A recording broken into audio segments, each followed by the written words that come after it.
The Patriots and the Bills are fighting for the crown in the AFC East. The New York Jets are fully embracing the tank. And the Miami Dolphins, well, they're trying to salvage their head coach's job. You're listening to the DolphinsTalk.com podcast network.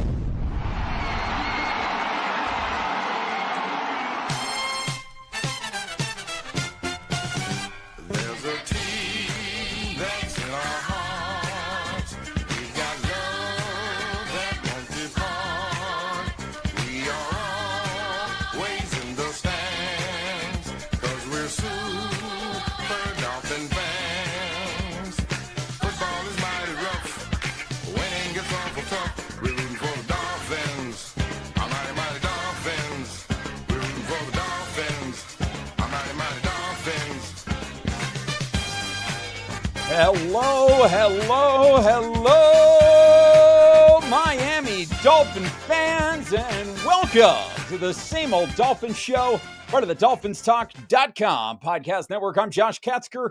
With me today and every day is my brother from the exact same mother, Aaron the Brain. Aaron, say hello to the people. Hello to the people. Brain, when we got together on Monday night to do our show, we were talking about how the Dolphins made the decision to trade Jaelan Phillips, and in return, they got a third-round pick from the Philadelphia Eagles that they paid up a little bit to get that pick to third-round pick, but we're like, okay, we see the roadmap now. We see the path forward for this team. They're going to trade Bradley Chubb. They're going to trade Matt Judon. Maybe they will even trade Jalen Waddle or Devon Achane, and they're going to just start racking up the draft capital so that they could start the process of retooling this team. So then we get into Tuesday, and we're all waiting for the trade to come through. We're seeing all these other things happening. Dolphins aren't doing anything. We hear that teams are calling about Jalen Waddle. Teams are calling about Bradley Chubb. They're calling, but no news of an actual deal breaking through. And then we get to 4 p.m. and we see the message that the Dolphins were ultimately not able to get anybody to meet their asking price, and they did not trade anybody. And that was a little frustrating. And then we find out later that the people who were making decisions about what was going to happen at the trade deadline were Champ Kelly, Brandon Shore, and Mike McDaniel. So it was very clear, okay, so it's not a surprise that they didn't move anybody because Mike McDaniel is here coaching for his job. And if this man is fighting for his job, he is not going to willingly part with any of these players that might help make the team better. So the trade deadline comes and goes, and the Miami Dolphins, the only move they make was that trading of Jaelan Phillips to Philadelphia. In the meantime, the New York Jets in this division have decided, nope, we're fully embracing the tank. They trade Sauce Gardner to the Colts for a couple of first-round picks and Adonai Mitchell. And then they trade Quinnen Williams to the Dallas Cowboys to get some more picks. And we find ourselves sitting here where the Jets have like 5 first-round picks in the next 2 years. They're just loaded up. The Jets are looking like the Dolphins were looking in 2021. In 2020 and 2021, with all of the draft capital loaded up.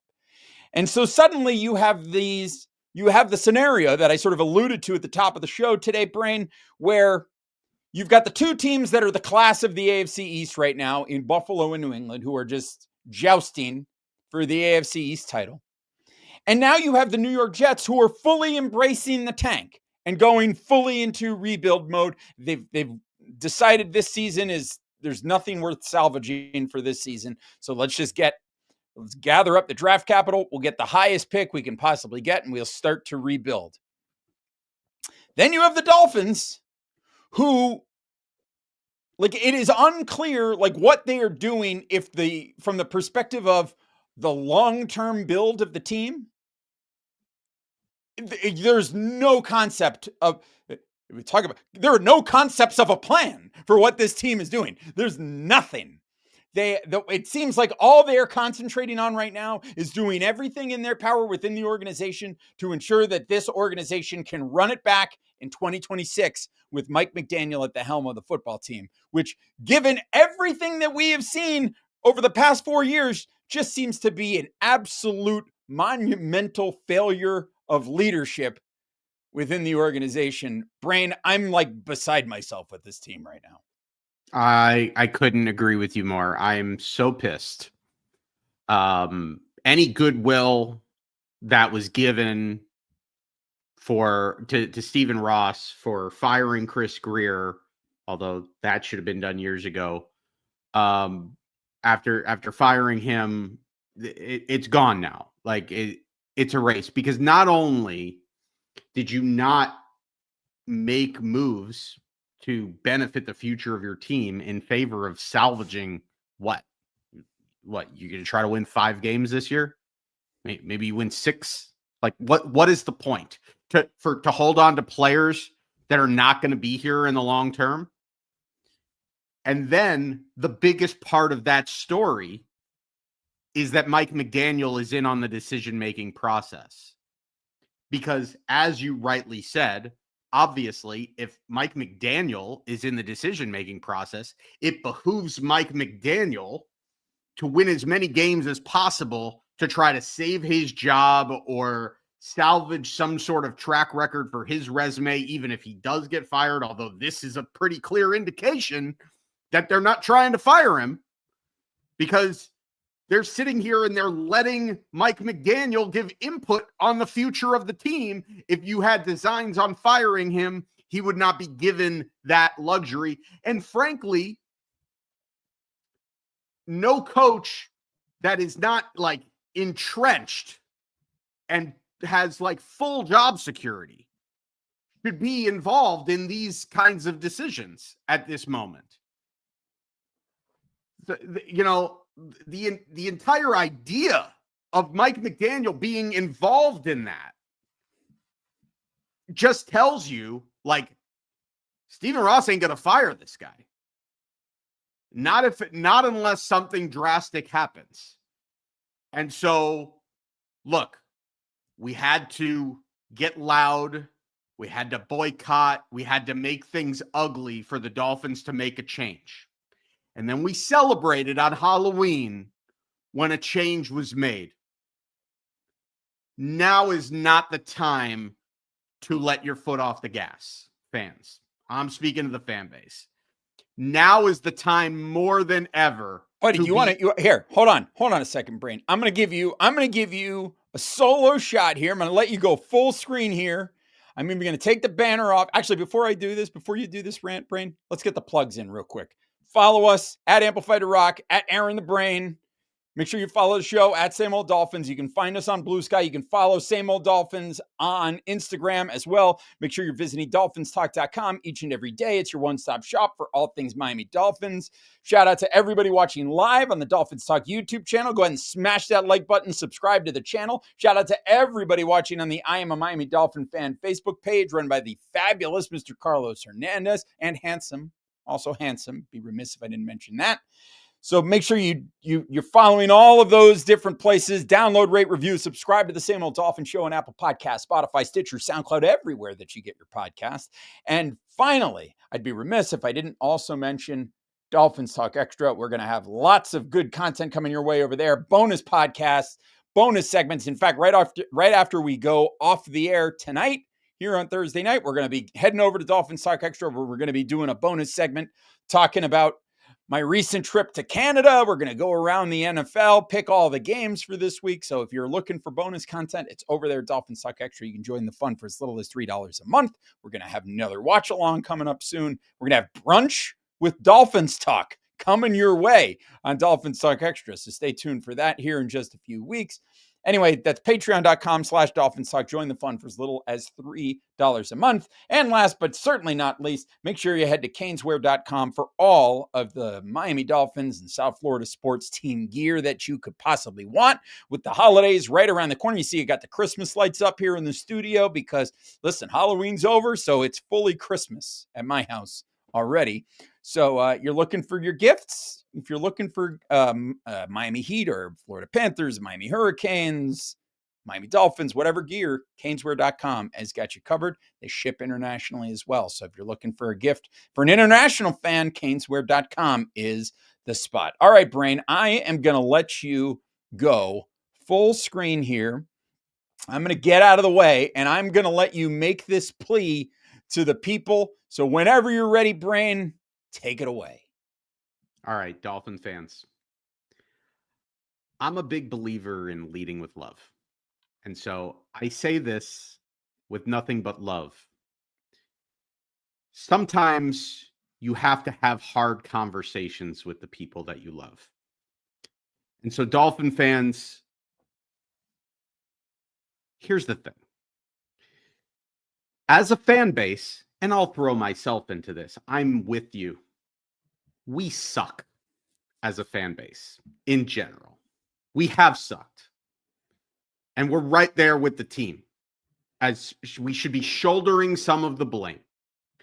Because same old Dolphins, or as Stephen Ross likes to put it, the status quo, has been going on for a long time. It's been going on since before Stephen Ross was here, but it's continued under Stephen Ross. And it's time for this to change, but it's not going to change without all of us banding together and making it happen. I'm a firm believer that Chris Grier getting fired doesn't happen without fans not showing up to games, fans who are showing up at the games loudly booing the team, showing up in paper bags on their heads, flying banners that say fire Grier and McDaniel. To a point, it got to the point where Stephen Ross had to do something. He was embarrassed because this team, this franchise became an embarrassment, and it was on national TV for everybody to see. So he made the move to fire Chris Grier. And it was a great move. And it was a great day or two that we got to, savor that celebration, savor that feeling of finally letting some of the stink out. We didn't let all the stink out. And a lot of the stink is still there with Mike McDaniel. And we talked about it, and it's not even really about Mike McDaniel. It's really just about building a successful franchise. You need to have somebody that comes in with a clear vision that puts their people in charge. Everybody's on the same page. And then everything can go according to plan, and you can build things the right way. Since Stephen Ross has been here, it has never been done the right way. He took over a team that had Jeff Ireland from the regime before. He fired Jeff Ireland. He told the new GM, whoever that new GM is going to be, is going to have Joe Philbin as the head coach. So naturally, you didn't get a good GM. So you got rid of Dennis Hickey. Then you went out and you got Mike Tannenbaum. And then you had this weird division of power where you had like Tannenbaum and Donna Ponte, and nobody knew who was running anything. And then eventually that fell apart, and you said, okay, new era. We're tanking. We're ripping everything down from the studs. But you don't hire somebody from outside of the organization in 2018. You hire a guy who's been here since 2000. That's definitively been part of the problem, because this team hasn't won a playoff game since 2001.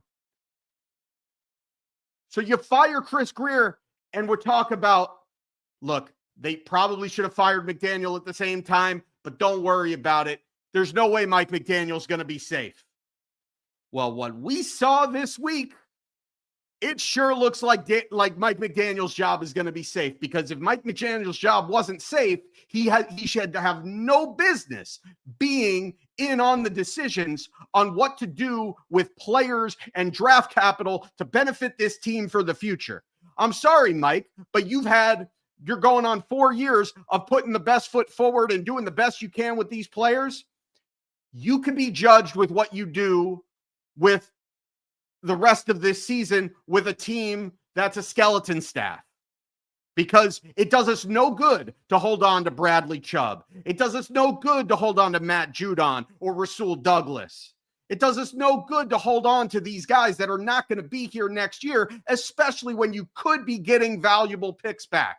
Even if it's a 5th round pick, even if it's a 6th round pick, you stack enough of those together and there is value there. And frankly, even if you don't stack them together, they are dart throws.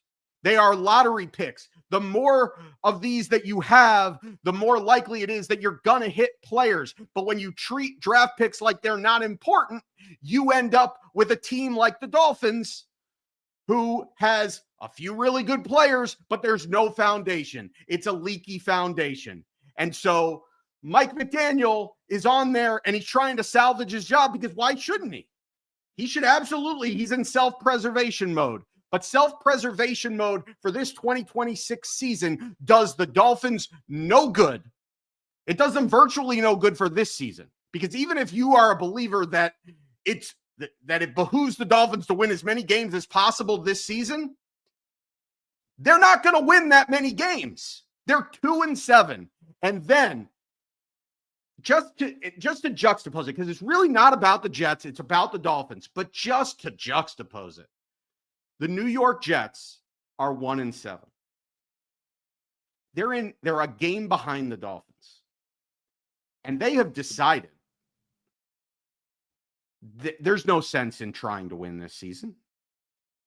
There's really no sense in trying to win next season. So we're trading 2 of our best defensive players, and we're getting maximum draft capital back for them, because it doesn't matter what happens in the rest of 2025. And it doesn't matter about 2026. It's about building this thing for the future. And you know what the saddest part about that is? If the Jets don't fumble at the 1 yard line against the Dolphins, they probably have a better record than the Miami Dolphins right now. And the Dolphins are going out there trying to salvage 2026 like there's something to win. It's a disaster. So fans, if you were loud before, it's time to get even louder. It's time to get even uglier. Make this team, make this season an embarrassment, and force the owner's hand to do it the right way. That's all I got. That was truly tremendous. Outstanding work from Aaron the Brain. I'm giving you a standing ovation right now. I know you can't see it, but just absolutely tremendous work, Brain. I guess I'm not standing. I'm still sitting in the studio, but in my mind, it's a standing ovation. I'm sure there's standing ovation. The people are reacting. Let him know in the comments. Let us know in the comments. What do you think about Aaron the Brain's thoughts? You gotta keep it going. Keep it up. You did the job. You forced the owner's hand, but listen, you forced the owner's hand to get rid of Chris Greer, but that was a half measure. And as our buddy Kevin Dern has been saying on his show, no more half measures. We got to go all the way. You got to get rid of McDaniel. He's no good.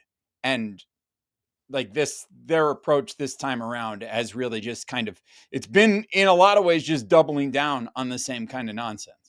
This owner obviously wants. I'll add this. If you keep it's one thing that Mike McDaniel's not a good coach, because he's clearly from whatever you feel about him as like an offensive coordinator, a play designer, or like an X's and O's guy, that's besides the point. He's not a good head coach. Definitively. There's an attention to detail that's lacking in this team, and it's been lacking since he's been here. They're an undisciplined team. They're a sloppy team, and they've been that the entire time under Mike McDaniel. But Mike McDaniel is also has a unique system that most coaches are not going to employ in as far as strategically and play design. And so if you're allowing him to be in on these conversations about the trades, then obviously if you keep him around next season for the draft, you think he's not going to have influence on the players that they draft in a year that first off, he has no business being there next year, but if he is there next year, he'll be definitively on the hot seat next year. Do you really want Mike McDaniel having that much influence on a huge draft like that? They need to clean house. Yeah, you're absolutely right. They need to get rid of McDaniel. They need to get rid of everybody. And the only way that's going to happen is if they continue on the trajectory that they've been on this season. I mean, we're going to talk about this Sunday's game against Buffalo here in a moment, and I'm certain that they're going to continue on that trajectory following that game. The problem is what lies ahead beyond that game, because when you look at the Miami Dolphins schedule, with the understanding that this is a team that is absolutely trying to win, there are victories that lie ahead for this team, I'm afraid. Maybe not this Sunday when they're hosting Buffalo, but then they go to Madrid to take on the Commanders, who will be without Jaden Daniels. So the Commanders are looking like a shell of the team that went to the NFC championship game last year. Then they go up against the Saints, another team that has thrown in the towel on this season. They're starting Tyler Shuck at quarterback. They've traded away a big piece, so they're full on. Then the Dolphins head to the Meadowlands to take on the Jets, which again, the Jets are just fully embracing the tank. So it wouldn't surprise me at all to see a Dolphins team that's desperately trying to win and save their coach's job going to the Meadowlands and win that game. Then they've got this. So, I mean, that's 3 games in a row right there that the Dolphins might mess around and end up winning. And so then you find themselves at 5 wins, and then they still have a home game coming up against the Bengals, which is the worst defense in the NFL. And yet again, it is yet another team that the Dolphins, it is not unrealistic to think that this team could end up with 6 wins this season, which is going to probably be good enough to find them potentially outside of the top 10 of the draft, which, given what they need to be doing, is like not a great situation for this team. And I think I can confidently say let's see, they're 2-7 right now. So that means they have 8 games left. So if they go 4-4 down the stretch, it puts them at 6-11. I don't know. Maybe that's bad enough that they'll get rid of the head coach. But I mean, it sounds like the owner doesn't want to fire the coach. So I don't know. And what I'm afraid is that the owner's desire to keep the head coach is going to color the search for the GM, which would be an absolute disaster. Because what needs to happen is that they need to bring in somebody fresh who can come in and completely reset the football operations. That's what needs to happen. But what I'm afraid is going to happen is that they're going to handcuff whoever the new GM is by saying, you got to work with this coach. And if that's what happens, then this entire situation is a bigger disaster than it could possibly be. And, like worse than it was before. It could be worse. It'll be worse than it was before. You're right. So the entire thing is just a complete disaster at this point. Yeah, so it's the worst thing that could happen is you let a coach that should be on the hot seat essentially pick the new GM. Because if the coach can't get fired and the new GM has to be okay with working with the coach, then the coach is essentially, you're essentially letting the coach pick the GM. Yeah. And then what?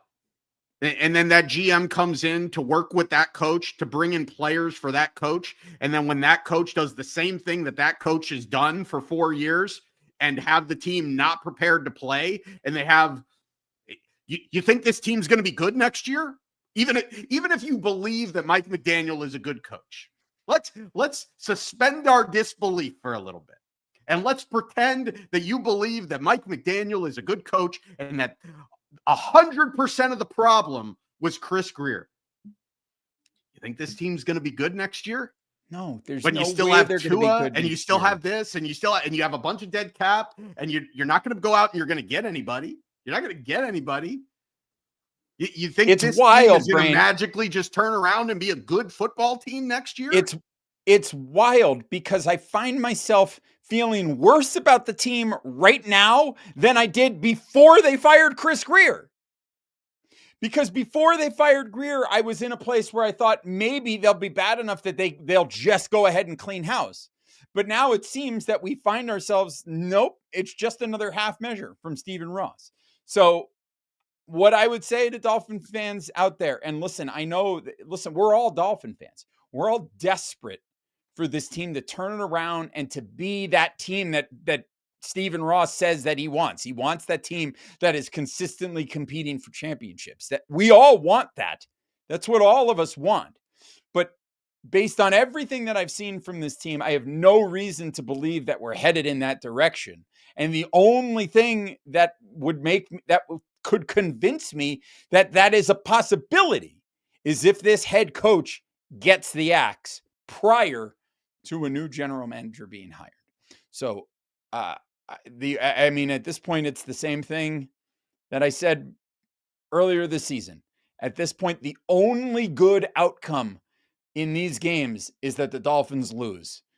Do you want to see them compete? Do you want to see good performances from Jonas Ivaniah? Do you want to see good performances from Patrick Paul and Aaron Brewer? And you want to see some of those little pieces. You want to see what you want to see eventually is those players performing well. But at the same time, the team needs to lose, and it needs to continue to lose, because without that, I don't think there's any chance that Mike McDaniel gets let go. And it's utterly depressing that that's where we are right now. The good news is the Buffalo Bills are coming to town. And if there was and here's the thing, Buffalo's coming to town. Buffalo's fans travel really well.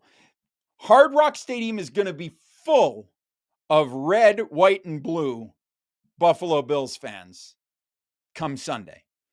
It's a 1:00 kickoff at Hard Rock Stadium, and there exists a possibility that this game is going to play out very similarly to how the game played out against Baltimore the other day.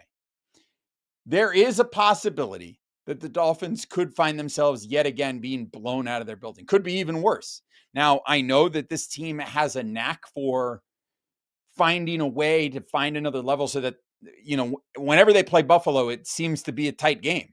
It was a fairly tight game in Buffalo earlier this season. They could have found a way to win that game, but they always manage to lose it, which again is an indictment of the head coach, that no matter what happens, whenever they find themselves in a big moment, they always blow it when it comes to those types of big games against big teams.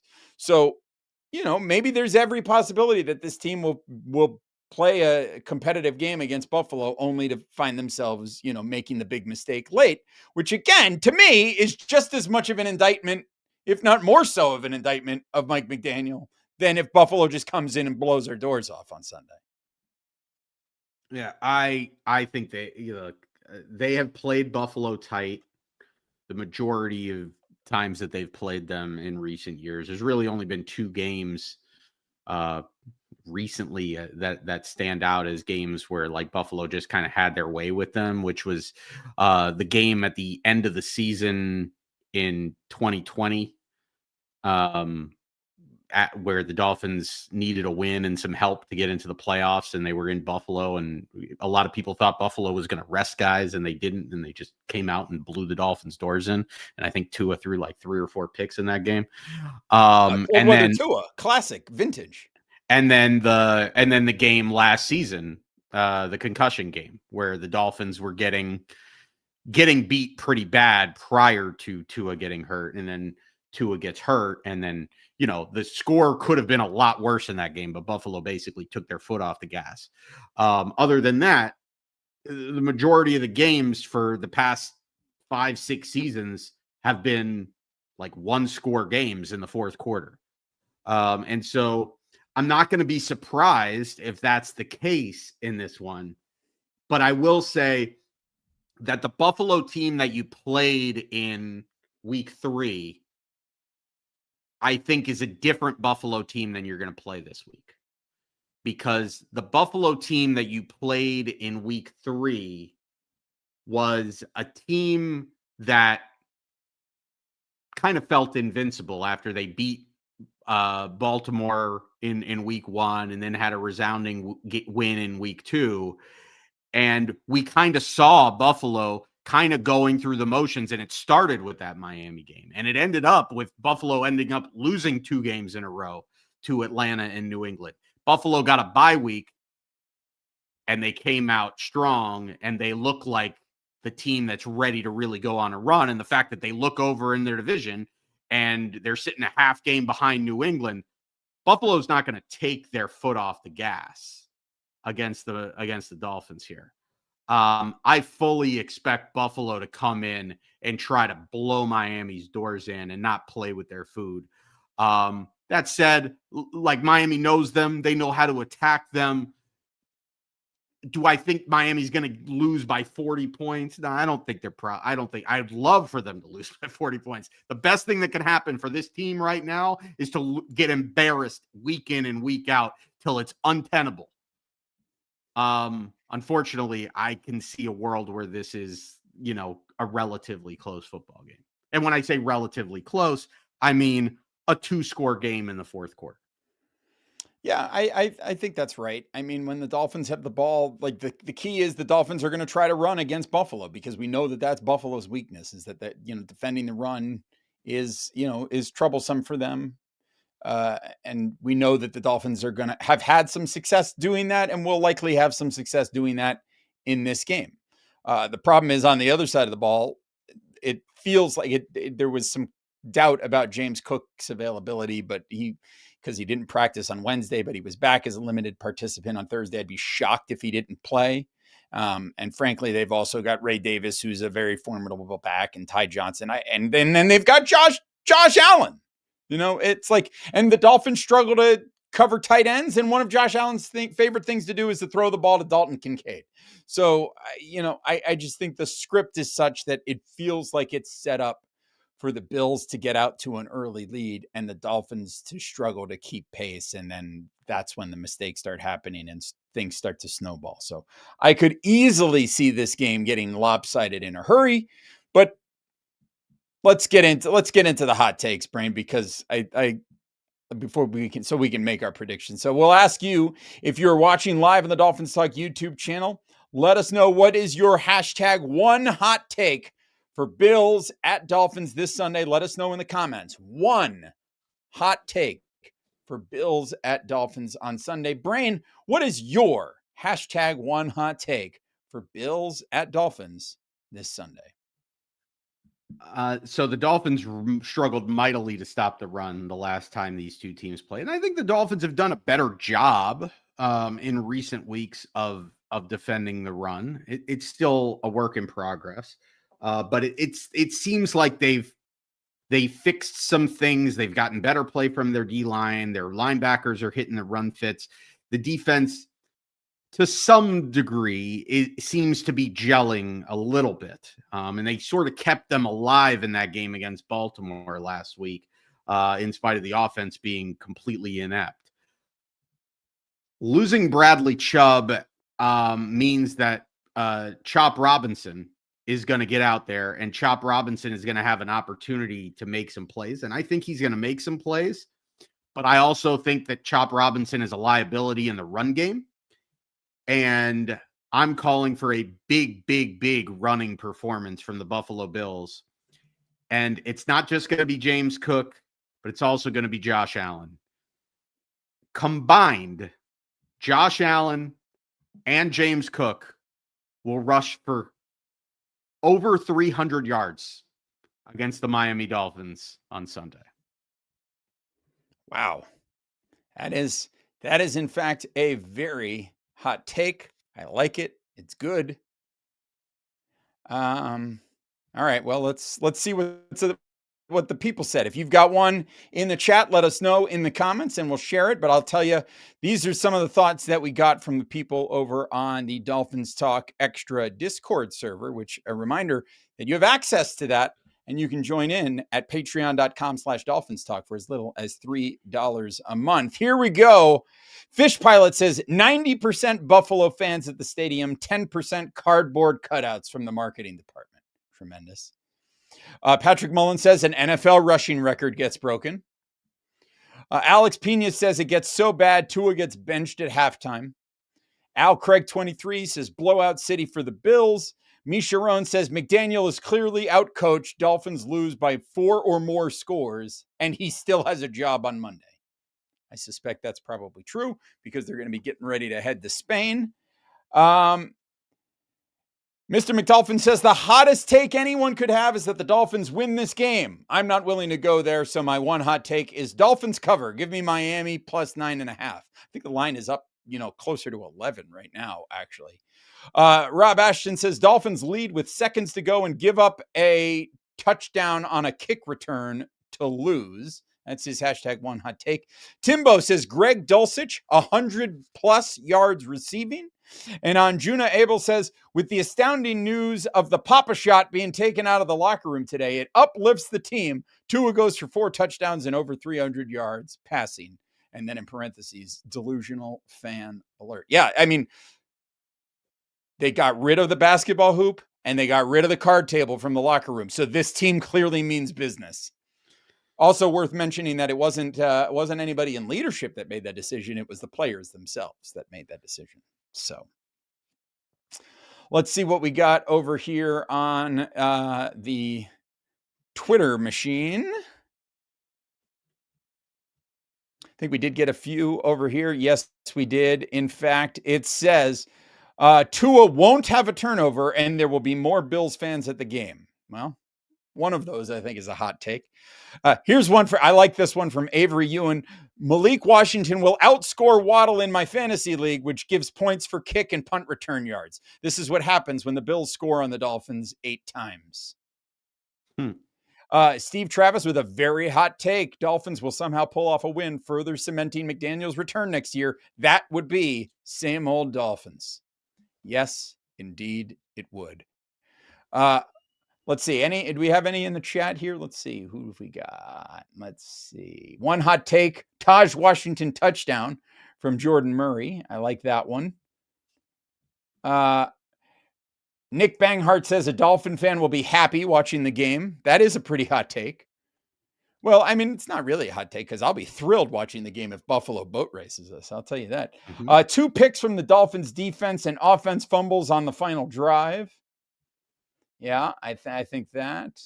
And let's see. That's here's one from Gamers Going Big GGB. Twist. The Bills throw the game and the Dolphins dominate just to trick us into keeping the same team for another season. Yeah, I like it. We'll see what happens. My one hot take after much deliberation. Tua Tagovailoa rushing touchdown. Changing it up this week. Tua Tagovailoa rushing touchdown. And I'm going to make it hotter. A rushing touchdown from more than 10 yards out. Oh. That is what you call a scorching hot take. All right, Brain, let's go. Let's do it. What's your prediction for this game on Sunday? I should backtrack a little bit. There's a very good chance that Chop Robinson ends up not playing on Sunday because he's still he's in the concussion protocol. Hasn't even started full practices yet. I don't think we're seeing him. Yeah. Doesn't change my prediction in any way. Look, I think that the players are still prideful. I mean, look, they're getting rid of the Papa shot. They're getting rid of the card table. Like that's how you know they're taking this serious. Like they're taking this serious. Nothing says the Miami Dolphins are taking things seriously more than removing games from their break room. Yeah. We've seen this before. The Dolphins are serious. They're going to be ready to focus on the Bills. But all jokes aside, they're prideful. Look, even the game last week against Baltimore, while they were completely overmatched, they hung around the game. They hung around in that game until the end, until like late in the third quarter, fourth quarter, when, eventually they just couldn't do anything offensively. And so eventually, like, the game got away from them. And it wasn't like a complete blowout, but they were dominated. I think they know how to move the ball on this Buffalo defense, and I'm not going to be surprised if if they have an efficient game plan and they look competent in this football game. But I do not have faith that they can stop Buffalo. And as Buffalo starts to pull away, I think eventually the mistake will happen, because that's just the way it is with Tua and this offense, is that eventually they will press and Tua will make a mistake and the whole thing will collapse. And so I think this will be a game for about 3 quarters, and then Buffalo will pull away. And I like the Bills to win it comfortably. I'll call it 38-20. Wow. Okay. Well, I'm going to tell you what my prediction is. And by the way, give us your predictions in the chat. Let us know in the comments, what do you think is going to happen in this game? What's the final score? Let us know. I'm going heart over head here. And I believe the Buffalo Bills are going to absolutely boat race the Miami Dolphins into oblivion. It's going to be an embarrassment on Sunday, and Dolphins, I'm going to enjoy it very much. My son, who is a Buffalo Bills fan now, apparently, is going to love it very much. And the Buffalo Bills are going to come into Hard Rock Stadium and defeat the Miami Dolphins by a final score of 53-6. Woo! And Mike McDaniel will still have a job on Monday, because they're not going to fire him right before he goes to Spain. Maybe they'll leave him in Spain. That would be great. So, anyway. So that's where we're at. That's what we think about this game on Sunday. As you can tell, we're not feeling too positive about this. We will, regardless, whatever happens, we will be talking about it on Monday. We'll be back in your ears, recapping the game and looking forward to that trip to Spain. But between then and now, head on over to Dolphins Talk Extra, because we're about to do a bonus segment going around the NFL, talking about all kinds of stuff.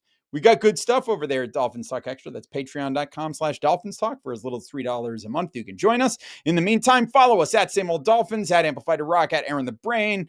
Download, rate, review, subscribe. Smash the like button on this video if you haven't done so already. Smash that like button. Leave us a comment. Let us know what you thought. We want to hear from you. Make sure you're visiting DolphinsTalk.com each and every day. Make sure you're going to Caneswear.com each and every day. And once again, regardless of what is happening on the field today, tomorrow, every day until the end of time, it is, was, and always will be. Go Dolphins! Whoa, let's go Buffalo.